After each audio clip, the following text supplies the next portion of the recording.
दोस्तों ये है वो माइंड सेट हमारी औरतों का। ज़्यादातर औरतें ही पढ़ती हैं, लड़कियां ही फर्स्ट आती हैं, ये हमेशा में अभी कर जाती हैं। जो लड़कियां हैं, मुंडे वही 10-12 जमातें, कोई एफएससी में फंस गया, कोई एफए में फंस गया, बाहर सऊदी अरब दुबई चले गए, वहाँ पर बैठकर मुंडा सऊदी अरब गया तो जहाँ पर हमें बस लड़की से शादी कर ली, वो उसको छोड़कर चले जाते हैं।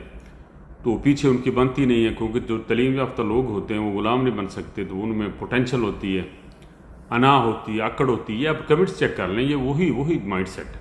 10 शोहर कुर्बान कर सकती है जी अपनी बच्ची पर।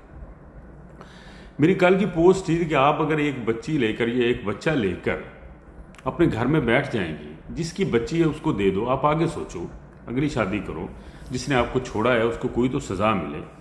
जो बच्ची जो आपकी है ना, बाप जितना भी बुरा होगा, बाप से बेहतर से कोई नहीं संभाल सकता। आप ये बच्ची अपने नए शोहर के घर में लेकर जाएंगी, मैं तो शोहर को ही उसका महरम नहीं समझता, उसके आगे भाई शाही हैं, तो वो मैं तो इस चीज़ को गलत समझता हूँ। ठीक है जी। और आप इस गुलामी पर अहमियत देते हैं भाई भाभीयों की नौकरी पर। माँ बाप मर जाते हैं तो आप सारी उम्र एक पागल, जैसे पागल औरतें होती ना हमारे शहरों में एक दो, वैसे बन के रह जाती है औरत, पढ़ी लिखी औरत भी। इनको ये होता है कि मैं नौकरी कर लूँ किसी प्राइवेट स्कूल में, कोई 5-10 हज़ार की तो बच्ची पाल लूँ, तो भाई शादी कितों करनी थी। तो ये सिर्फ ना एक जज्बाती बातें हैं। जब इंसान प्रैक्टिकल लाइफ में दाखिल होता है तो उनको पता चल जाता है कि मेरे अपने घर से बेहतर मेरी कोई इज्जत नहीं थी। तो मेरा सिर्फ मतलब ये होता है कि औरत जलील ना हो। 22-22, 23-23, 25-25 साल की, 23-30 साल की औरतें होती हैं, वो बेचारी जोश जज्बात में ये कह देती हैं कि मैंने बस शादी करनी नहीं, मैं इतने रहना। तो जब बच्चा छोटा होता है ना, तो उसको उसी वक्त उसके बाप को दे दो, आगे आपकी शादी हो जाती है आसानी से। कोई किसी के बच्चे नहीं पालता ना लेता है, ये सीधी बात है। आप अपने भाइयों को देख लें। आप, मैं कहता हूं, मैं अक्सर ये कहकर थक गया हूं कि आप ये बातें ना खुद पर अप्लाई किया करें। क्या आप अपने भाई की किसी ऐसी लड़की से शादी कर सकते जिसके पहले 2 बच्चे भी नाल ले? कोई नहीं करे। ये सिर्फ गल्लां कर दियां, मजलूम बन जानियां भी कोई नहीं करता, कोई भी नहीं करता। तो इसका बेहतर हल होता है कि बच्चे आप अपने शोहर को दे दें, वहाँ जाकर आप देखें, मिलें, सब कुछ करें, भले हर हफ्ते मिल लें आप, वहाँ पर उसकी इज्जतें, उसकी जो ठीक रहे।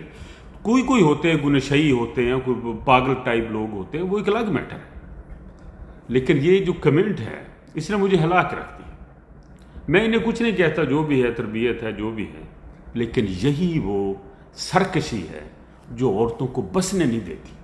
पढ़ी लिखी औरत जो है वो स्पेस चाहती, पहले दिन ही चाहती है कि वो घर से बाहर उसको कोठी मिल जाए, पहले दिन। हफ्ते 2 हफ्ते के बाद वो आग लगाती थी घर में। जबकि जो मिडिल क्लास घर से आई, लोअर मिडिल क्लास से आई घर को, 10-12 जमातें पढ़ी हुई, वो बेचारी गुजारा कर सकती है। और ख़ानदानों को अमीर भी ऐसी देसी औरतें करती हैं, ये वलायती औरतें नहीं करती।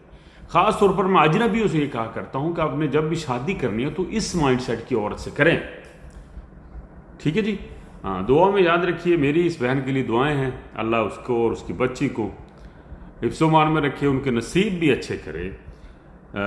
लेकिन ये रवैया, ये जो आप दिखा रही हैं, ये थोड़ा सा गलत है। सोचें कि अगर आप इस बच्ची को लेकर, बच्ची आपके शोहर को दे देती, तो आज आप शादीशुदा होती किसी और के पास, और आप बच्ची से मिल लेती जाकर, कुछ भी नहीं होता, कोई बाप जो गले सिर नहीं पाड़ना।